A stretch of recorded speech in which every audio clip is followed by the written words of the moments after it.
Hello,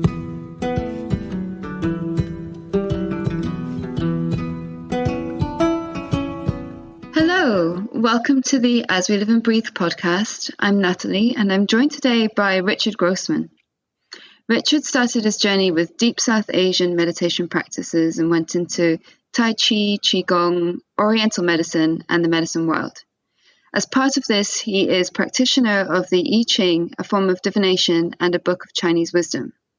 He's here to share with us how this ancient practice can inform our lives and help us make better decisions and bring us to greater well-being and contentment. So really excited to have you on the podcast, Richard. Welcome. Thank you. Thank you for having me. Such a pleasure. And I thought maybe we could start, first of all, by just kind of unpacking for those who don't know what I-Ching is and how we can use it in our lives. Sure. The I-Ching has its origins in prehistory with the ancient Chinese shamans. They are called the Wu shaman. And they started noticing that through random occurrences, a divination or a reading of the time could be accomplished. And they did this basically by throwing tortoise shells or ox scapulas onto a fire and examining how they cracked, and then utilizing the patterns to reference both their inner wisdom and also what was being discovered and written down to get a reading on the time, on the person, on what they were feeling. It's really all based on, although the idea didn't exist in the Wu shaman time, it's based on reconnecting to what's called the Tao or the way or harmony. And the idea being is that at times of change, I-Ching stands for the book of changes. And the one constant thing in life is change. So during times of intense change, the rulers, the emperors, the spiritual beings, the wisdom keepers would cast the I-Ching to see how they could reconnect to wisdom and reconnect to harmony. The idea is really beautiful because it's based on an idea of what's called the mandate of heaven. And the mandate of heaven is an indication, a way, a zeitgeist of what happens when a kingdom is in harmony. Ideally, there's no flooding, there's no famine, there's no storms, there's no war, there's no strife, and everybody lives in a state of harmony. When the mandate of heaven is lost, what happens is that there is strife, there is famine, there is plague, there is loss of harmony, there is war. Mm. And we can see that right now in that the world seems to be in a state where we have lost the mandate of heaven. We've lost that harmony. So we are influenced by pandemic plague, by wars, by political strife, by the rise of stupidity and ignorance amongst not only the population, but amongst the leaders. So if we were living in a wise world, the leaders would be consulting the I-Ching for what they're doing wrong and how to get back into harmony and how to find their way back into a state where things are in balance. Fascinating. And it's it's so resonant with our times, isn't it? So is there anything that's going on in terms of in like the I-Ching community or these practitioners that is kind of informing our times on a global scale, do you think? Or have you heard? Or is it just completely disconnected? Well, I'm not really part of any community with the I-Ching. I'm kind of a lone wolf sort of person in most of the things that I do. But I cast an I-Ching reading at the beginning of the pandemic as to what the instructions were. And I got a very interesting reading that, to boil down about an hour of information into 2 minutes, said that this is a time when the plague is almost doing a cleansing and, to let things rot away as they're rotting away. And at the same Wow. time, to make sure to work on finding and establishing your own inner harmony, your own inner balance, so that you don't Mm. run away with it. And, Wow. it was basically, I was kind of, sometimes most of the time, actually, when I do an I-Ching reading, my jaw drops because they're so accurate. And this one started off with plague, started off with pandemic, started off with, the old way is rotting away. And we can see that happening, Fascinating. and it's not going to rot away quickly. This is a slow process. And we see that with all of the conspiracy theories going on and the people grasping at straws for trying to find reasons for this happening, when in reality, what's happening is on such a global level that it is influencing the entire planet. And I keep on saying, the world that we're going to move into is going to be completely different than the world that we came out of a few months ago. And we Mm. don't know what it's going to be like. We don't have any idea because we're in this process right now and we're on kind of a journey. And the journey, we don't know really where we're going. We're just on a journey. So we'll see where we end up. I hope it'll be good. Yeah, yeah, I think there's definitely a need for a lot of the old systems to rot away, as you say. And the I Ching I said find it it really would. powerful. The I Ching said it would be good in the Oh, end. good. That's great to hear.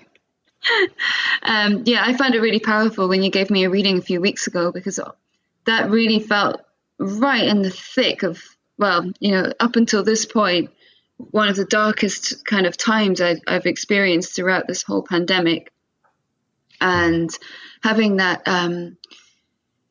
guidance at that time felt really, really helpful. And, I'm in a huge period of transition myself, both kind of, I mean, obviously in large part prompted by the global events, but also other things in my life. And it really struck me, when you were speaking about that rotting away, how rich the imagery of these readings is and how poetic and kind of almost this kind of mythic they are. And the readings that you gave me also were really just like strong images that really provide really incredible kind of anchors and sort of resonate on so many different levels. So that rotting, I think, is a really fantastic example of that. Yeah, that particular hexagram has been coming up a lot, which is unusual.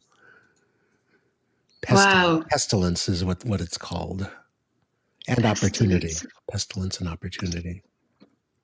Wow. And where does that sort of that richness come from? How come it is so rich in imagery? Oh, well, I think you have to look at the entire Chinese culture to understand that.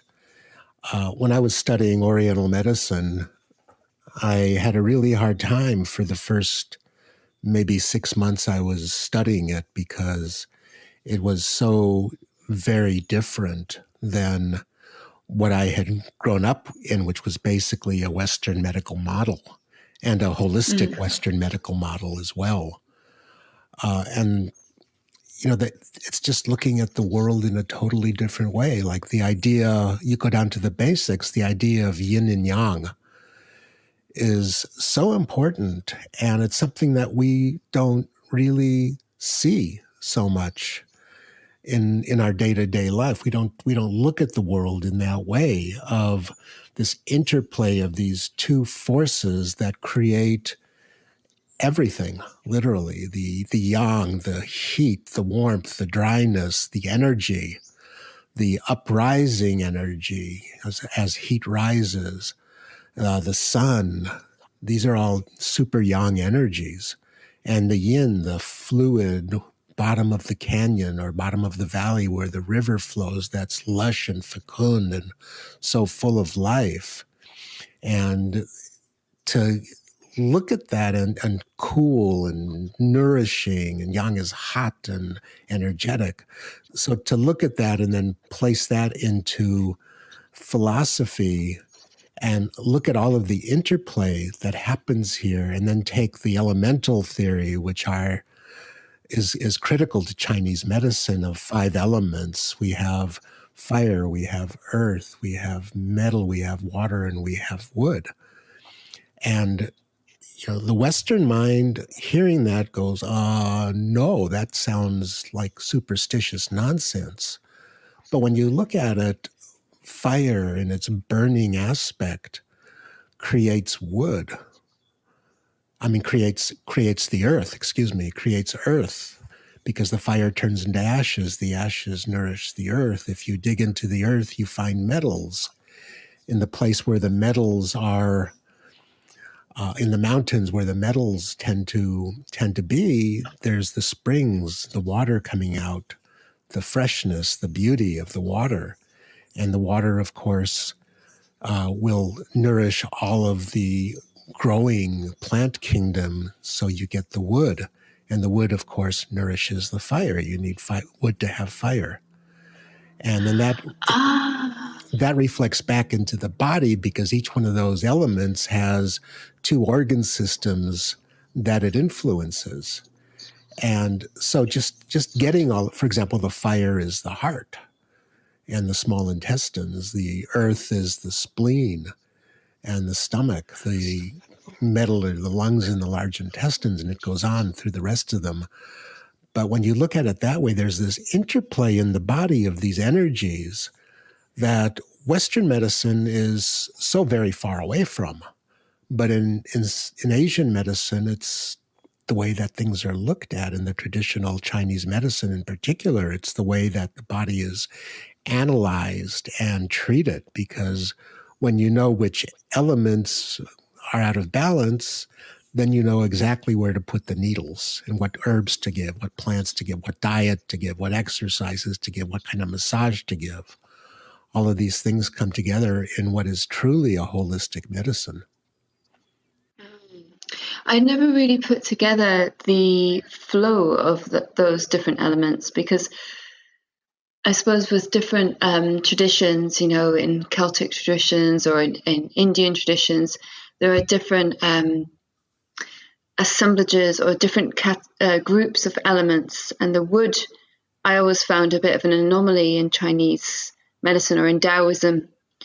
And I really love how that they flow. It kind of has that sort of flowing, harmonious quality, even in the way that those elements are categorized. That one brings forth the other, which I think really encapsulates the sensibility of that whole, I suppose, philosophy or way of living.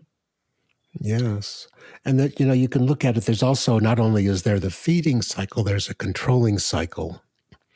And I'll give you a very easy, quick example. So eating too much sweets, for example, in Chinese medicine, damages the earth element, the spleen.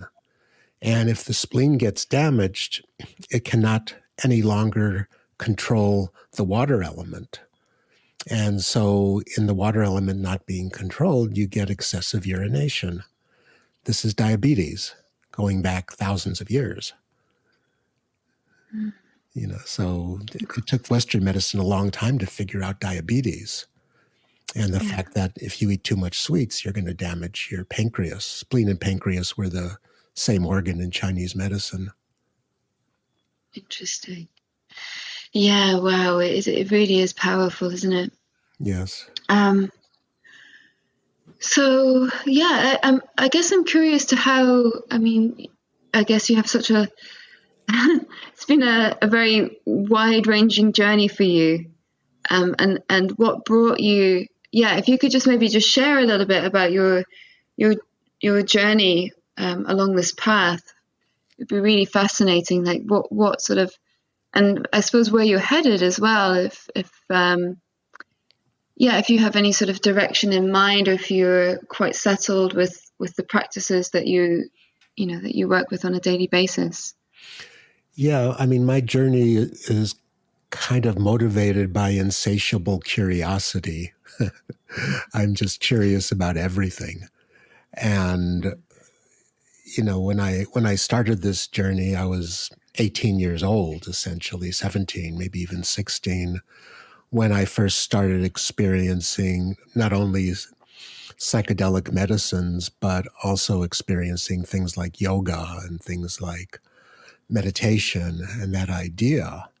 So it turned into me going to India when I was 18 to study there and to go deep into the practice that I was at that time involved in, still am in a way. And so that naturally led to more curiosity. And I started studying health because I was always very much interested in doing healing work with people.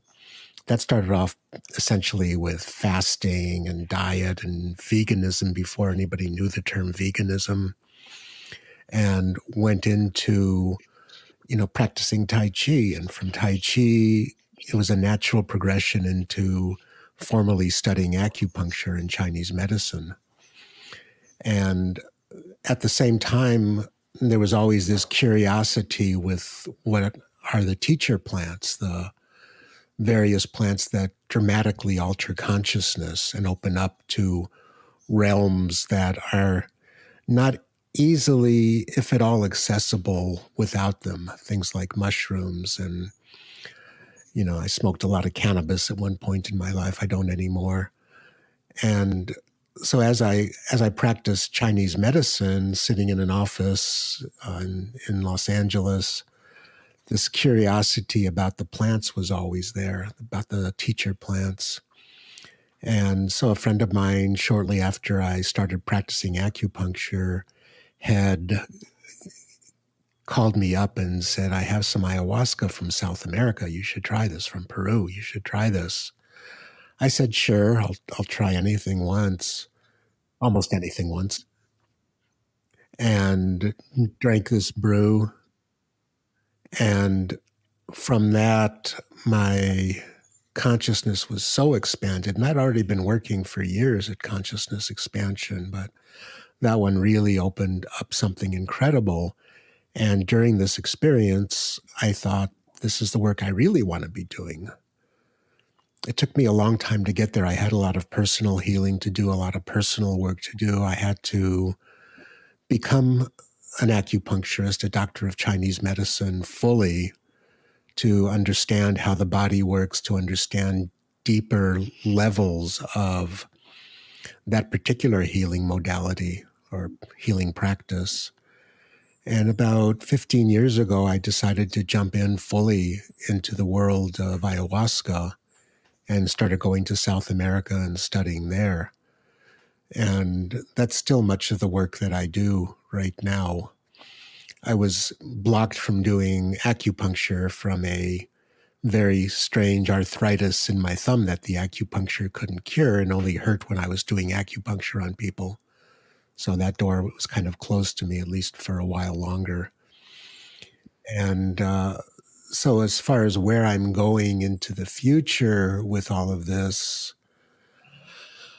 I don't know. I'm deeply thinking about how to take everything that I've learned doing all of these different works and turning it into something that can be given to people, taught to people without the need for plant medicines. Because a lot of people won't do those things. They're afraid of them. They don't want the vomiting. It's not always legal. And so I'm working on a way to take that to people in more of a retreat seminar sort of format. So I think that's where I'm going, as well as writing a book right now. Oh, great. What's the book on? It's about everything. It doesn't have a form yet. That's in the not the beginning stage, but the middle stage. I feel like there are a lot of books in you, and there are many podcasts as well that we could do. Oh. It's really fascinating. I'm curious to unpack a little more about your work with plant medicines, and particularly being based in LA, and I'm here based in London, and I think there's some similarities in terms of the culture, and yeah, just how you mentioned that some people are afraid of taking ayahuasca. I also feel like I've never personally taken it, but I also feel like I've taken other plant medicines, but not that, but from other people or the kind of general climate around it, that there can be a sort of appetite for some people to really want to take it, and not necessarily be ready for that whole process, or to fully be able to integrate whatever comes up for them during those ceremonies. What are your thoughts around that? Like, how would you structure that in a way to really optimize it, I suppose? Right. It's not for everybody. I think that's an important thing to recognize. Although everybody who does it within certain guidelines would benefit from it greatly. I think a person knows that they're ready when they feel the calling. You know, in Sufism, they talk about feeling the thirst, when there's something inside that recognizes that life as it is may not be working as well as you wish it would. Your health may not be as good as you wish it was. And then ayahuasca, in the jungle, they call ayahuasca the queen of all plants. And that's a very elevated position, obviously, as you in England used to know and sort of know now, but we in America have never known. But the queen is the ruler, is the monarch, is the one that gives the direction to the population. And so as the queen of plants, ayahuasca is not only a healing plant, but also a teaching plant. And what it really teaches about in the ideal situation is about who you are, because it goes beyond the who we are of I'm a doctor, I'm a nurse, I'm a teacher, I'm a bus driver, I'm rich, I'm poor, I'm white, I'm black, I'm Jewish, I'm Christian, I'm Buddhist, I'm Muslim. It goes beyond all that into the initial true experience of what spirit is, the initial truth of what this internal joy, this internal bliss, this internal love actually is. And as a teacher, as a doctor, it will clear out everything that's between you or whoever takes it in that experience. Because the experience in itself, when you actually experience it, have it, is so natural feeling. It's so familiar. It's so much like, I've been looking for this forever. And yet between our conscious mind and that experience is all of the wounds, all of the traumas, all of the philosophies, all of the ideas, all of the conceptions that we take on between ourselves and what could be called the experience of God. Not God, it's not an anthropomorphic God, somebody up in heaven pulling strings and saying, you're good and you're bad, you're going to hell, you're going to heaven. It's not that kind of thing. It's actually an experience that is innate to every single human being. Whether we look at it or not, whether we see it or not, whether we experience or not, is the big question, because it's much easier to not experience it than it is to experience it, because that's how we're trained by society. When I was, I think, 4 years old, my grandmother said, what do you want to be when you grow up?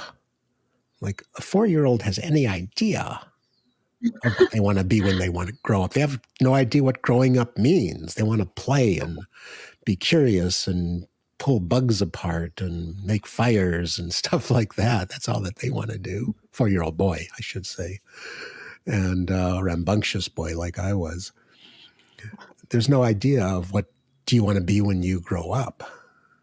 And so, but then you start thinking about it. Then you start creating your plan in your life, and what are you going to study in school, and what books do you need to read, and who do you need to talk to? And suddenly, how much money are you going to make? And suddenly, all of that innate joy inside that's so vital to human experience, to human health, to human fulfillment is long lost. So something like ayahuasca, when it's done properly in a proper environment with the proper facilitator or guide or shaman, whatever you want to call it, will ideally help you to strip away the layers, the clouds, the curtains, the delusions that exist between you and that experience. And it does it quite effectively and quite quickly so that then you can go in and really feel what you really are, who you really are. This is what all of the spiritual practices have as their goal, the meditative practices, the more esoteric practices all have that as their goal. And in fact, so did Christianity, so did Judaism, so did, obviously Buddhism did, but, Islam, at the root, there was this experience, often facilitated by plant medicines, many people believe, I believe. Yeah, that makes perfect sense. I also feel, I know I resonate with what you're saying around when the time feels right. Like I know for years I didn't really have any interest in plant medicines, and I feel like from in my own journey through yoga and then meditation, it took several quite a few years before I really felt like, okay, I'm in a place now where I've done certain practices that have kind of opened up my connection with the world or with the divine, or through through the subtle body and those kinds of things, to the point where I was like, okay, I feel really ready, even just like to take mushrooms in a way that was very conscious, and not just at a party, but like really kind of like letting the mushrooms kind of work through me and teach me. And so, yeah, I can really resonate with that. And the other thing that comes up for me is around a couple of things that are prompting this for me at the moment, because I'm about to take a vision quest or a vision fast out in the wilderness for 10 days, and 4 days of which are just completely on my own with no food. And, you mentioned fasting, and you mentioned a sort of connection with the world that is, I think of in a way as sort of eco-psychology, I suppose would be the term. But even that was something that, really came from something that I would never have done, but it just felt ready. Like it felt like the time was right. And you just have to, you can't force those moments. And when they come, you kind of have to act on them, right? Oh, yes. And didn't when you took the mushrooms, wasn't there a moment when it just everything felt so familiar and so natural to you? Yeah, and I also had this amazing experience of like my subtle body, like a me that extended out maybe 2 meters beyond my actual body. And she was incredible, this incredible presence, like a caretaking, strong, loving presence that that felt very familiar, but had always kind of just been a little bit out of my conscious awareness, I suppose. Yeah, because it's already there.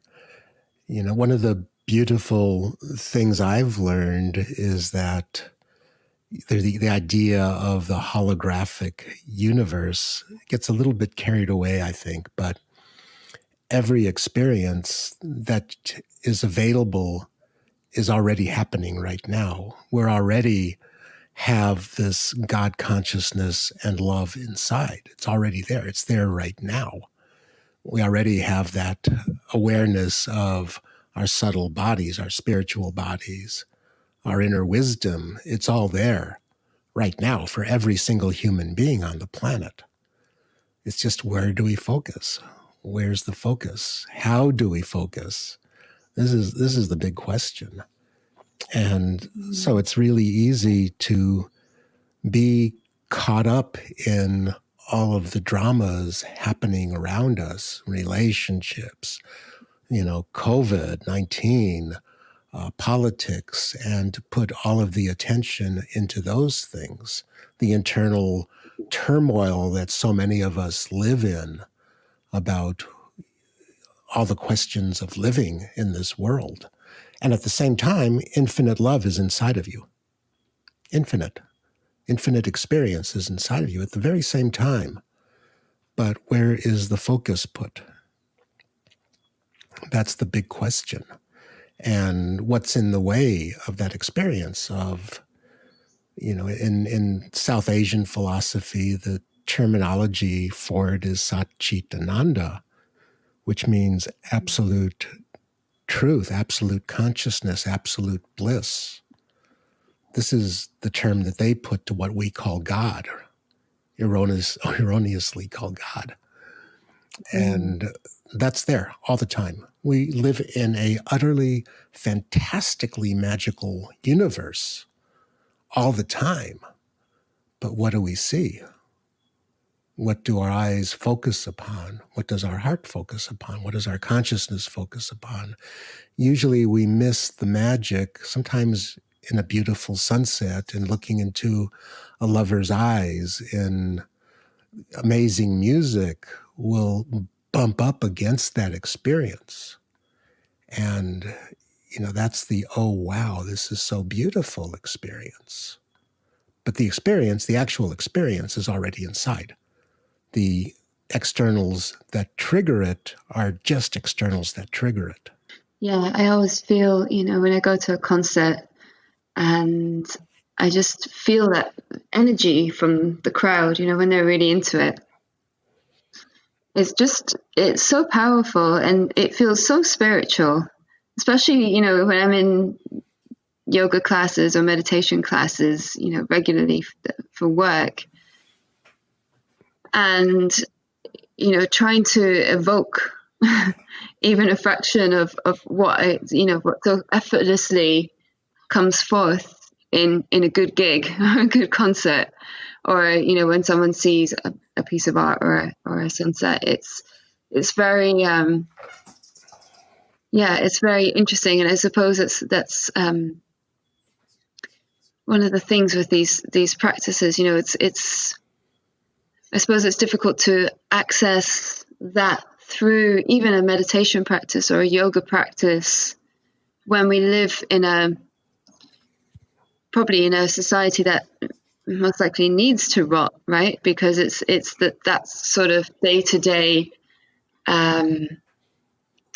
like daily grind, I suppose, that sort of really prevents us from having the freedom to take a moment to look around and see all the beauty that's there.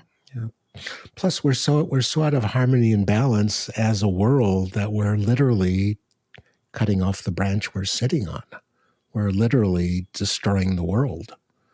And we could literally lead to a situation where life as we know it will become untenable.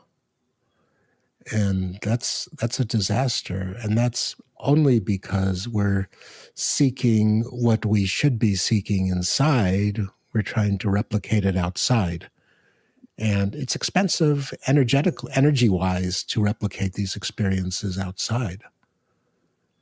Or to not even replicate them, to try to fill up that empty space inside with what can never fill it up. It's the idea from Buddhism of the hungry ghost, which is sometimes pictured as a ghost with an infinite appetite that just wants to consume,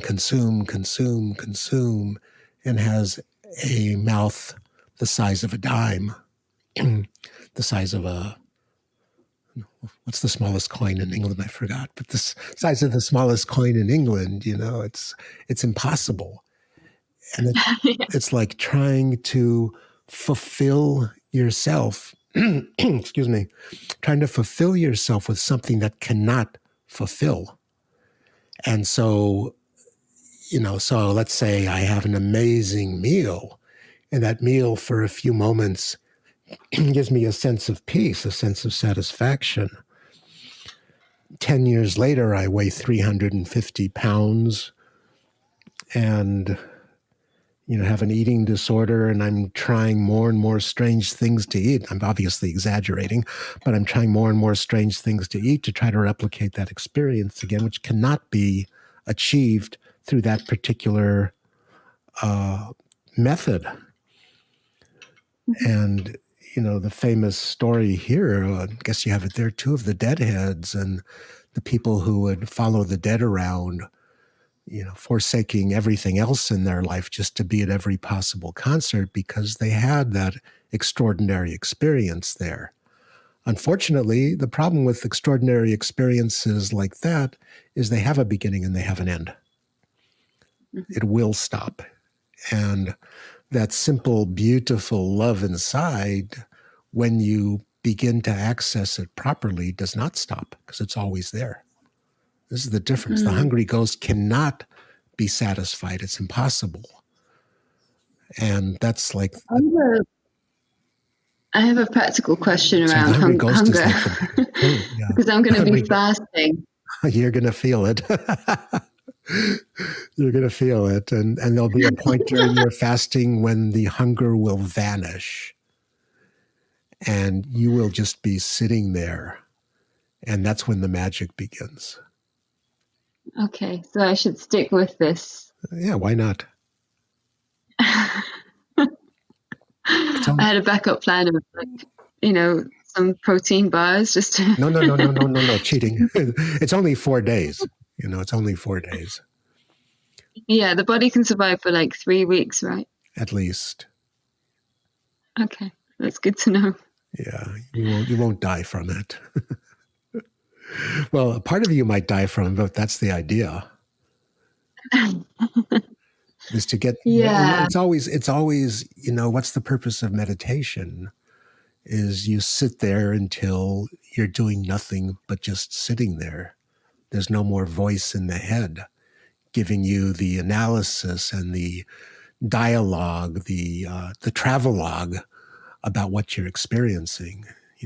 Oh, I'm sitting here and I'm hungry and it's cold, and oh, what do I do now? It's going to be like I'm so good at this, but it's only been 15 minutes so far that I've been in this vision quest. And at some point that stops. That voice will no longer be harassing you. And that's when you find the vision. That's where you find the freedom. That's where you find the awareness of who you are. The purpose of the vision quest is to really find your place in society, in the tribe. And it's an initiatory process for young people, essentially, that we never go through as Northerners, as Eurocentric cultures. We don't really have that. But the purpose is to find out who you really are, so then you can be who you really are in the context of the tribal society. So when you do this, you're gonna find some amazing things happening for you. But it does involve, I saw a cartoon a long time ago, one of the best cartoons I've ever seen. It was a picture of a dog sitting in meditation with his eyes closed, or her eyes closed. I couldn't tell which one it was. But the caption was, "The secret to meditation: sit and stay." So basic, right? Yeah. The first thing they teach dogs, sit and stay. Sit and stay until all you're doing is you're sitting and staying. You meditate long enough, all you're doing is you're sitting there and nothing else is going on. And that opens up the door to experience.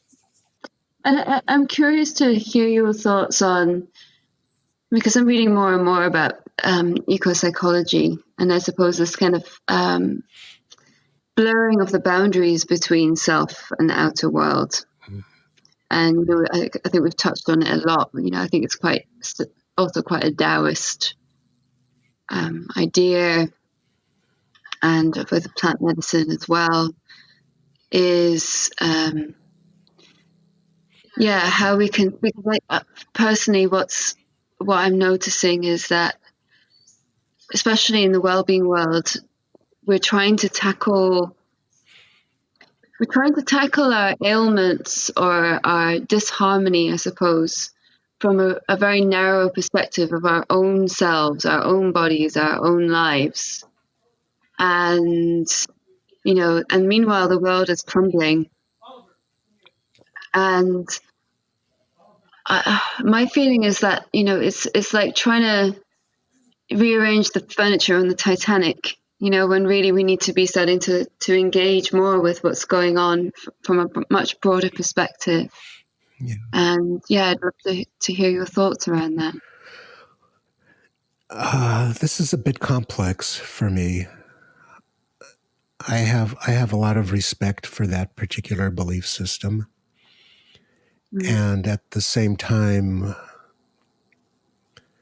there's a danger in externalizing the internal traumas and trying to fix things on the outside while not doing the inner work to heal them on the inside. And what's the first rule is to know thyself. You know yourself, everything else will naturally begin to fall into place.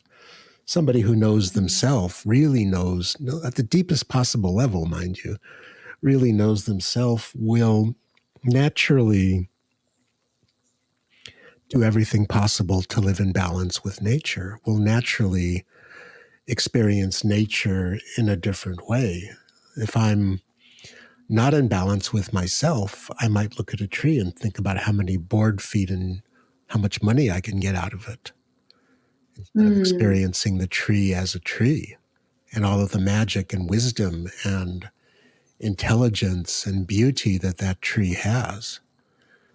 And so a lot of what I see also in what's going on now kind of relates to this, in that I think a lot of people are externalizing their internal demons and blaming, Bill Gates, George Soros, whatever it is, for what's actually something that they should be looking inside to try to find the root of and heal that.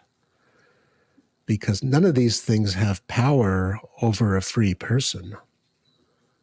The other thing that I-Ching's reading said was, don't get involved in politics. It actually said that right there. And what wisdom was there for this time period when a good portion of the world is spinning out in politics and conspiracies and who's doing this to whom and why are they doing this to me? And, so it's like, if I have internal demons, and I don't mean, with horns and forked tails or anything, but if I have these internal angst, internal trauma, internal disharmony, it's much easier to look into the world and find excuses for why I feel bad than to look to where it's really coming from, which is within side of me. That makes sense? Yeah, I think we're going to pull out that quote. Don't get involved in politics. Sure. It was in the i-Ching. It actually said that in the i-Ching. Brilliant. I guess what I was thinking about was, so that process of, for example, when you look at a tree, assuming you're not looking at it in a way that's like, how do I make money from it? How do I cut it down to get the most timber? But I guess more in a way where, like, you look at it and the qualities of the tree that you see, for example, strength or protection or resilience, being a kind of mirror back to a way of seeing your own projections, in a sense. Like you might almost like have a conversation with that tree, like, what could you teach me? Mm-hmm. Or what can I, what can I offer you? Mm-hmm. it's something that I'm just beginning to explore, and I'm trying to have a lot of conversations with trees at the moment, and I'm really noticing this kind of strange, like, I feel like I can see it. Like, I feel like I can sense its presence, its personality, its gender sometimes. But it's obviously a lot to do with imagination as well. And it's just a really interesting area. Yes. I don't know if that opens up if you take ayahuasca. Yeah. I mean, and we do this with everything. If I'm looking at somebody I'm attracted to, I will naturally start analyzing and judging and seeing what I can get out of it. But then there's that moment, if you're fortunate and if they're fortunate, when you're just there raw and naked and there's no dialogue going on. And you can do the same thing with nature. It's like if I'm looking at a tree and I'm thinking all of the thoughts and spiritual ideas and what spirit does this tree have and what spirit does that animal have, and is it a power tree or is it a regular tree or is it this or is it that, I'm laying my own preconceptions on something that I can experience from that place of silence inside and see the tree exactly as it is without me putting any add-ons over it. Because it's the add-ons, all of the things that our mind tells us that keeps us from seeing what the tree really is. Waterfall, sunset, person, animal, whatever it is that, people have visions often during ayahuasca ceremonies or any kind of plant medicine ceremony of an animal. And the next thing I know, they're out at the bookstore and they're in their own library buying a book on how to interpret animal spirits and what does this animal mean and what does that animal mean. And that's putting somebody else's add-on over it. Can you just sit with that creature, with that tree, fully open, fully observant, fully present? It's a different experience. It's a way different experience because then you can begin the journey into entering the reality that we live in a magical world. The interpretations block the magic. If I look at a tree and I'm going, oh, yes, well, that's an oak tree, and oaks have acorns, and the leaves are kind of sharp, and these are, I'm sitting under California coastal oaks right now, and these oaks have very strong wood, and, they're definitely telling me to be strong, and they don't really flex a lot the way that some of the trees do. And the wind blows, they're stronger than the wind. And suddenly I'm not seeing the tree anymore. I'm seeing everything that I think about the tree. It is something that the tree is a simple example, but yeah, we do this in our relationships, right? Like all the time. Oh, yes. It's just easier to talk about trees. Yeah. And with our lives. Yeah. Oh, Richard, it's been so interesting. Thank you so much. I feel like we could talk for hours. I'm just getting warmed up. I was just going to ask, is there anything else that you'd like to share? Like, what is I suppose, like, with As We Live and Breathe, we're focusing on personal well-being with a sort of planetary skew. And yeah, just curious to hear maybe some of your summaries or takeaways around what people can do, especially at this time, to support themselves using some of the tools or some of the wisdom that you've gained. I think what we've been talking about is slowing down and finding peace inside, finding centeredness. I think is a self-preservation skill right now, because as the world seems to be heading down a journey into mass insanity, the people that will thrive or at least survive are the people that can avoid being caught up in that mass insanity. And plant medicines for some people, it's very good. And I just do want to add that, especially with ayahuasca, because we did talk about that today, if anybody who hears this is curious about doing it, to make absolutely certain that you're doing it with a good facilitator, because there's a lot around now that have very little training, very little wisdom, that are doing it for their own selfish purposes. And so how would they know that they're a good facilitator? Like, what are the sort of telltale signs? Ask people that have been with them and feel how you feel when you're talking to these people. If there's alarm signals going off, if it sounds at all cultish, if it all sounds weird, except the fact that it's probably could be cultish and weird, and to avoid those. And look for people that have been doing it for a long time and have good reputations, and avoid those that, I can't say that don't have a track record, because some very good people that are new at it are doing amazing work. But let your intuition guide you here. Let the quiet intuition guide you, not the noisy mind intuition. And yeah, it's hard for me to put that one, to quantify that, other than you have to really do due diligence about the person's background and how you feel with them when you see them, when you talk to them. And if you go into a ceremony and there's alarm bells going off in your heart that says you shouldn't be there, by all means, get up and walk away.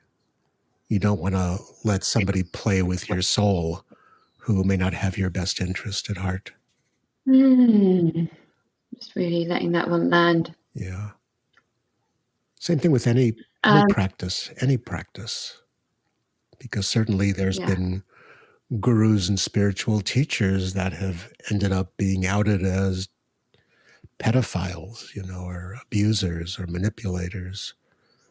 And sometimes these are the more famous ones. And, people need to be conscious and careful about the choices in this area, in any area of life, but in this area in particular. It's like, I wouldn't open up the computer and say, if I had a toothache, and say dentist, and choose the first dentist that pops up on my screen. I'd really research the dentist and ask people that I know which one's the good dentist. You got to be kind of like that. And you mentioned that you were supposed to be right now driving down from London to Spain or to Portugal to maybe scout out some locations for a possible retreat in the future. I'm just wondering if anyone's inspired by your work, if there's any way they could reach out or find you somewhere. Yeah, they can reach out to me easily. My website is called heartfeather.com. And it's a little bit out of date because of events, but you can get a good idea about what I do there. And there's also some recorded music there you can listen to that I've created, usually in ceremonial situations. And there's a contact form there, easy enough to reach me. I'm eminently Googleable. Yeah, and I do hope you're able to come back to Europe soon once all these restrictions lift. I hope so. Europe feels much more my home than America does. Really. Yeah, it sounds full on over there at the moment, I have to say. I mean, it's full on here, but especially there. Yeah. Everything will change. Well, thank you so much. And I really appreciate your time and your wisdom. Thank you. And if you want to go deeper on anything, or if your, listening audience wants more about something, I'm always happy to do it again. That would be fantastic. Yeah. Yeah, we'll definitely have to arrange a follow-up. That would be great. Thank you. Blessings to you and all your listeners.